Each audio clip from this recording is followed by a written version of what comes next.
Hello everyone, welcome back to our channel. आज हम start करने जा रहे हैं अपना नया टॉपिक इलेक्ट्रोमैग्नेटिक थ्योरी है जो यूनिट है। आज का हमारा सबसे पहले टॉपिक होने जा रहा है कूलॉम्स लॉ। क्या होता है कूलॉम्स लॉ के बारे में पढ़ेंगे, उसका वेक्टर फॉर्म कैसे डिराइव करते हैं वो देखेंगे, और कूलॉम्स लॉ से रिलेटेड अपने एक प्रॉब्लम सॉल्व करके देखेंगे। और जो भी चैनल पे न्यू है बंदे, चैनल को सब्सक्राइब करें और वीडियो को लाइक करें, और ये प्लेलिस्ट को आप ज्यादा से ज्यादा दोस्तों तक पहुंचाएं। हम देखें कूलॉम्स लॉ क्या होता है। तो सबसे पहले आपने को ध्यान रखना है कि कूलॉम्स लॉ यूज किसके लिए होता है। कूलॉम्स लॉ यूज होता है टू फिक्स्ड जो चार्ज होते हैं उनके बीच में फिक्स डिस्टेंस हो, तभी उस पे जो फोर्स लगता है, एक चार्ज के द्वारा दूसरे चार्ज पे जो फोर्स लगता है उसको फाइंड करने के लिए अपन कूलॉम्स लॉ यूज करते हैं। तो सबसे पहले स्टेटमेंट देखते हैं कूलॉम्स लॉ का क्या है। If there two point charge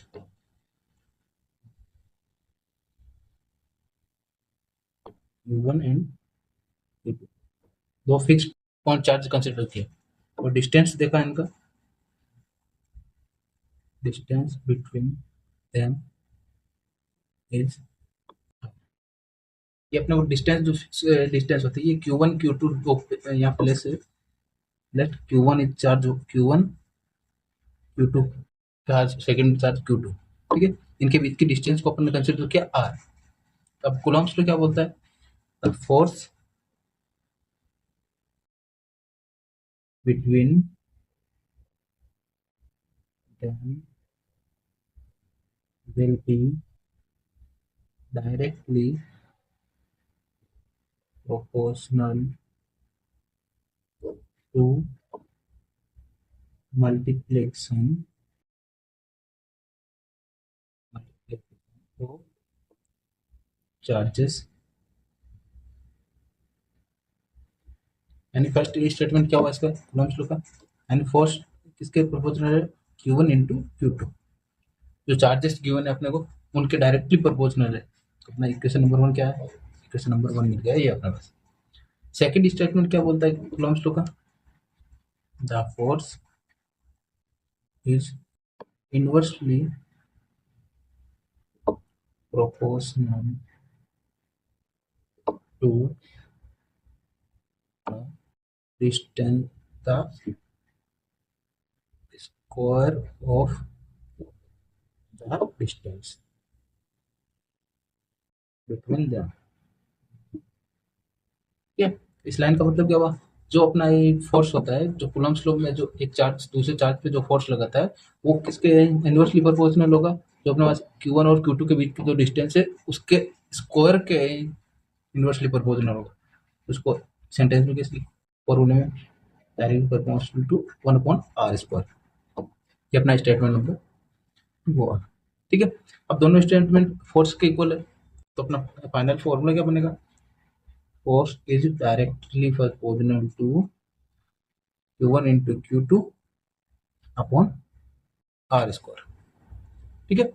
अब जैसे अपन एक प्रोपोर्शनल साइन हटाएंगे तो एक अपने को कांस्टेंट लगाना पड़ेगा, एफ इज इक्वल टू के, कांस्टेंट लिया 1 इंटू Q2 अपॉन R²। ये अपना फोर्स होता है जो है Q1 चार्ज Q2 पे लगाता है और सेम Q2 है Q1 पे लगाता है, ठीक है। यानी अपना कूलॉम्स लॉ का स्टेटमेंट जो फॉर्मूला अपना मिलना है वो फोर्स का फॉर्मूला मिला है के Q1 into Q2 upon R²। ये अपना फॉर्मूला है, ठीक है।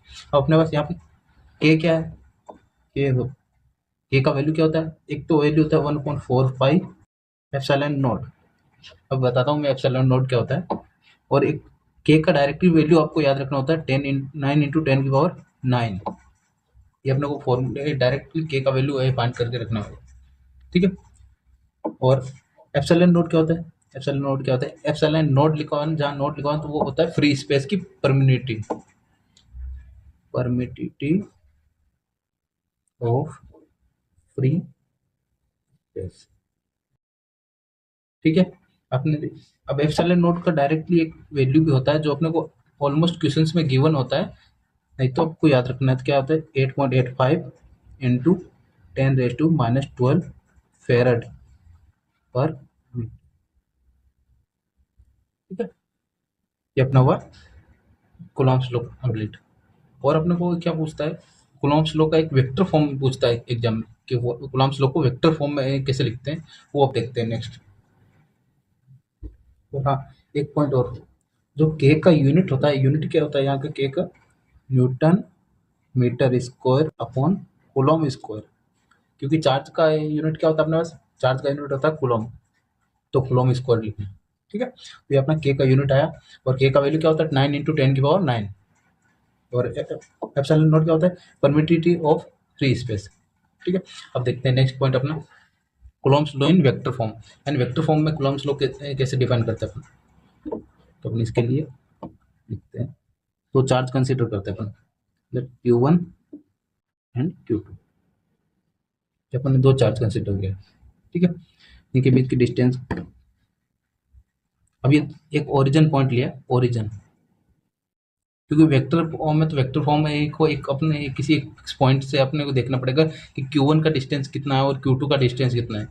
लेट कंसीडर किया अपन ने, ओरिजिन से अपना Q1 का डिस्टेंस वेक्टर है, उसको R1 कंसीडर किया, वेक्टर लिखा है R1 के ऊपर जो सिंबल बना है वो वेक्टर का है। ठीक है, सिमिलरली Q Q2 का ओरिजिन से डिस्टेंस क्या हो गया, इसको R2 वेक्टर कंसीडर किया।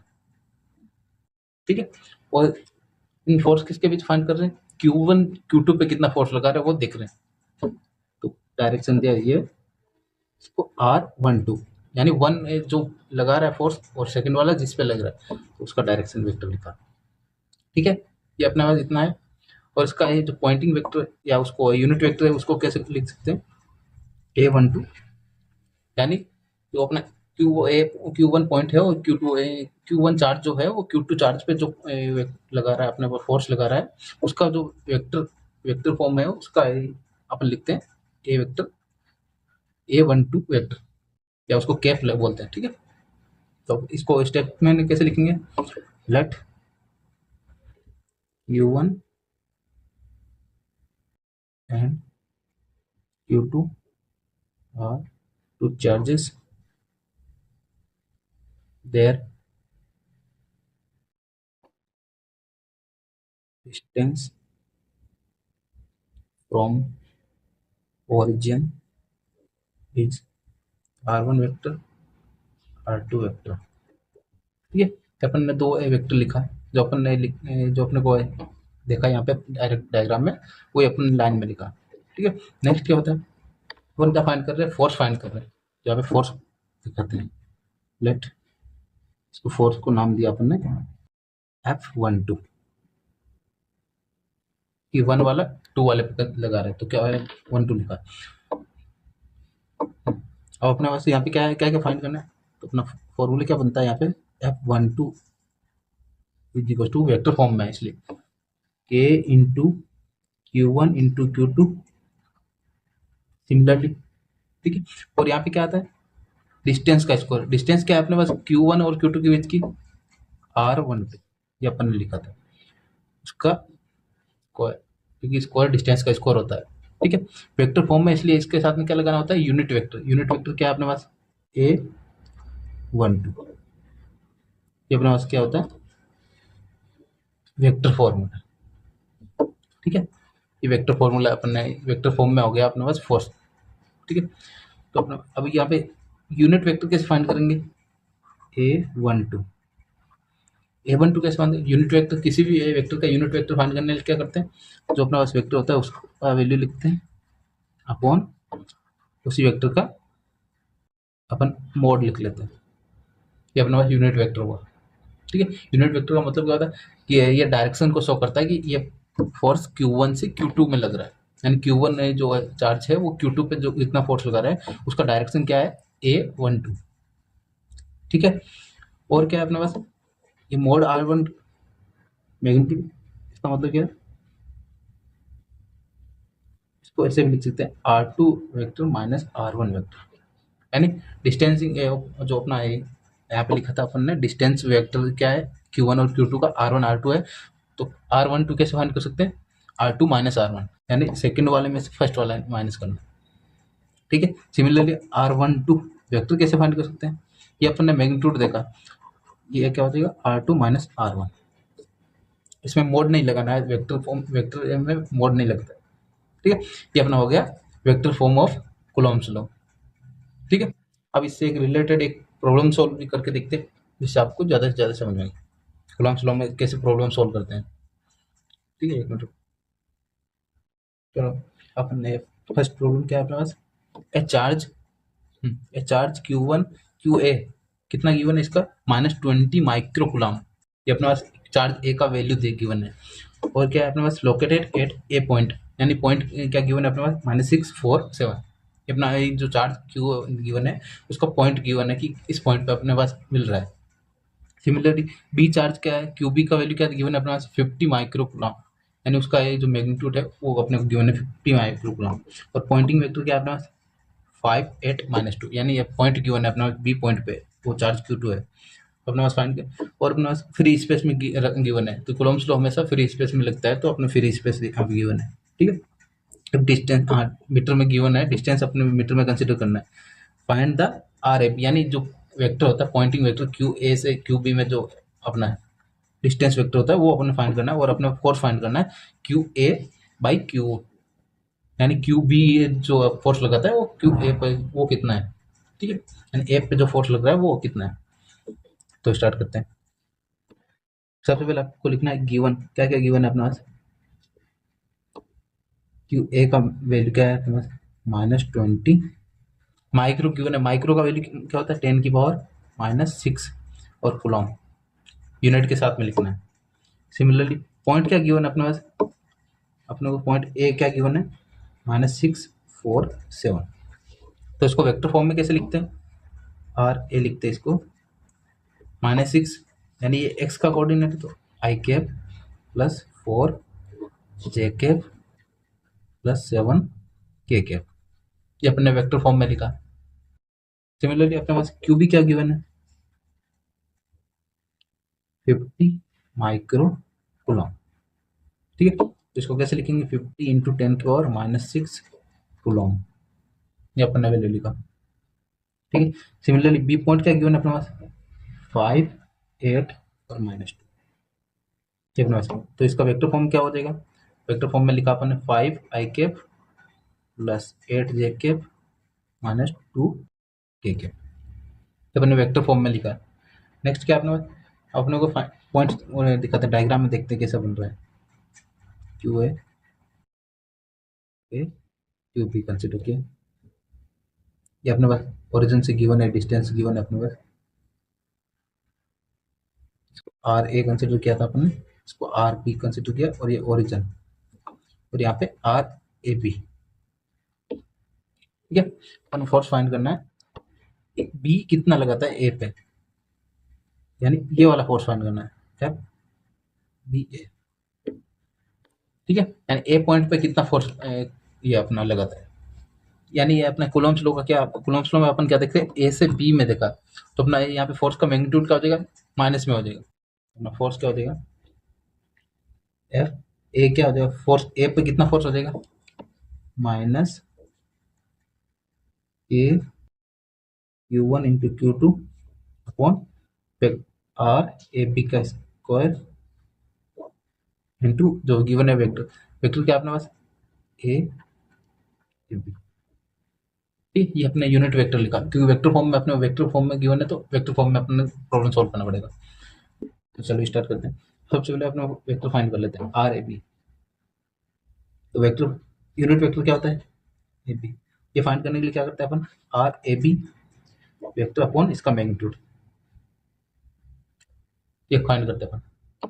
चलो स्टार्ट करते हैं अपन, आर ए बी फाइंड करते हैं, आर ए बी ये मैंने क्या बताया था, सेकंड वाले में से फर्स्ट वाला माइनस करते हैं, यानी R B minus R A, तो अपने पास आर बी गिवन है और आर ए गिवन है, तो अपना आर ए बी क्या मिल जाएगा, आर ए बी क्या मिल जाएगा, आर ए बी बी वाले में से ए वाला, तो 5 माइनस 6 11 आई कैप, ठीक है, प्लस 8 माइनस 4 4 जे कैप, माइनस -2 और -7 कितना हो जाएगा -9 के कैप, ये अपने पास क्या मिल गया आर ए बी मिल गया, ठीक है। तो अपने क्या फाइंड करना है, मैग्नीट्यूड। मैग्नीट्यूड कैसे फाइंड करते हैं, मैग्नीट्यूड आप कैलसी की हेल्प से कर सकते हैं। मैग्नीट्यूड क्या होता है, अंडर रूट आई कैप के मैग्नीट्यूड, आई कैप के साथ में क्या है 11 square plus 4 square plus similarly -9 square, यानी मैग्नीट्यूड के साथ में लिख लेने का। ठीक है, बाद में कैलसी का यूज करके डायरेक्टली फाइंड कर सकते हैं। 11 का स्क्वायर प्लस 4 का स्क्वायर प्लस 9 का स्क्वायर, क्या मिला अपने पास 14.76। 14.76 अपने पास क्या आया, आर ए बी आया, यानी इसका मैग्नीट्यूड मिल गया डायरेक्ट। और अपना कुछ नहीं फाइंड करना है, अपना फोर्स का वैल्यू क्या मिलेगा, फोर्स ए इज इक्वल क्या मिला अपने पास माइनस के का वैल्यू क्या आता है 9 इंटू 10 की पावर 9, फिर का इंटू Q1 क्या आता है अपने पास, Q1 का वैल्यू था -20 इंटू 10 की पावर -6 इंटू QB क्या था अपने पास 50 इंटू 10 की पावर -6 अपॉन मैग्नीट्यूड का स्कोर क्या है, मैग्नीट्यूड क्या था अपने पास 14.64676 का स्कोर किया इंटू यूनिट वेक्टर फाइंड करना है। यूनिट वेक्टर के लिए क्या करते हैं अपन, पहले वेक्टर लिखते हैं अपॉन में उसका मैग्नीट्यूड लिखते हैं। वेक्टर क्या अपने पास 11 आई के प्लस 4 जे के माइनस 9 के अपॉन इसका मैग्नीट्यूड कितना है 14.76, क्या अपना वैल्यू लिखा यहाँ पर सोल्व करते हैं। ए भी क्या आता है, ए क्या आता है, इसको डायरेक्ट कैलसी की हेल्प से अपन सोल्व करते हैं। कैलसी की हेल्प से सोल्व करते हैं, जो वैल्यू कैंसिल हो रहा है उसको कैंसिल करके, ठीक है। अपने वैल्यू सारा कैल्शियम वैल्यू पुटअप करना है, जो भी अपने पास कंप्लीट वैल्यू है वो अपना कैल्शियम पुटअप करेंगे तो क्या मिलेगा 2.79 इंटू 10 की पावर -3, ये अपने पास मिल रहा है वैल्यू इंटू जो अपना वेक्टर है, वेक्टर क्या अपना 11 आई के, क्योंकि वेक्टर इसके साथ में सोल्व नहीं हो सकता -9 के, ठीक है। अब एफ ए क्या मिल रहा है, अब वेक्टर को एक साथ मल्टीप्लाई कर देते हैं 2.79 इंटू 10 की पावर -3 इंटू 11 आई के प्लस 4 इंटू 2.79 इंटू 10 की पावर -3 जे के minus 9 into 2.79 into 10 rest power -3 के, ठीक है। ये अपना वेक्टर आ गया। तो फोर्स ए क्या है, फोर्स क्यू बी जो अपना एक चार्ज था वो क्यू ए पे कितना फोर्स लगा रहा है उसका वैल्यू अपने पास क्या मिला, I cap J cap A cap, ये अपना आई जे के मतलब है क्या हो गया, वेक्टर फॉर्म आ गया। अब आई कैप मतलब क्या हो गया, जो एक्स एक्सिस की तरफ से अपना जो फोर्स लग रहा है उसके तो कितना है, एक्स कोऑर्डिनेट कितना है उसका, ये अपने पास गिवन है। वाई कोऑर्डिनेट कितना है इसका, ये वाला फोर्स के कोऑर्डिनेट्स हैं, ठीक है। ये अपना कंप्लीट हुआ, ठीक है। और आपको एक होमवर्क के लिए क्वेश्चन है, ये क्वेश्चन आपको ट्राई करना है। अपने पास यहाँ पे गिवन क्या क्या गिवन है, Q A is equal to -350 microcoulomb given है, इसका पॉइंटिंग वेक्टर गिवन है अपने पास, बी कितना है 20 माइक्रोकुलम गिवन है, बी का पॉइंटिंग वेक्टर क्या है 112, और एप्सिलॉन नोट का वैल्यू गिवन है अपने पास। यह एप्सिलॉन नोट का या तो क्वेश्चन में गिवन वैल्यू गिवन होता है, और ये आपको याद रखना है 8.85 इंटू 10 की पावर -12, ठीक है। आपको फोर्स क्या फाइंड करना है, क्यू बी मतलब जो अपना कूलम्ब्स लॉ में अपने फॉर्मूला फाइंड किया था, यानी ये वाला फोर्स फाइंड करना है, क्यू ए से क्यू बी में जो फोर्स लग रहा है। तो अपन उसके लिए क्या चेंजेस आएंगे, बस चेंजेस आएगा यहाँ पे जो अपन ने माइनस लगाया था, माइनस सिंबल लगाया था, क्योंकि ये अपोजिट था, अपन फॉर्मूला में इधर का पढ़ा था और ये इसका अपोजिट था, इसलिए अपन ने यहाँ माइनस कंसिडर किया था। मैग्नीट्यूड सिमिलर रहेगा, बस डायरेक्शन चेंज रहेगी। तो अपना इसको आपको फाइंड करना है होमवर्क प्रैक्टिस के लिए, ठीक है। आज का वीडियो यहीं खत्म करते हैं। थैंक्स फॉर वॉचिंग, और जो भी चैनल पे न्यू है वो चैनल को सब्सक्राइब कर लेना, और नेक्स्ट वीडियो बेल आइकन को दबा देना, जो नेक्स्ट वीडियो का अपडेट्स आपको मिलते रहेंगे। Thank you.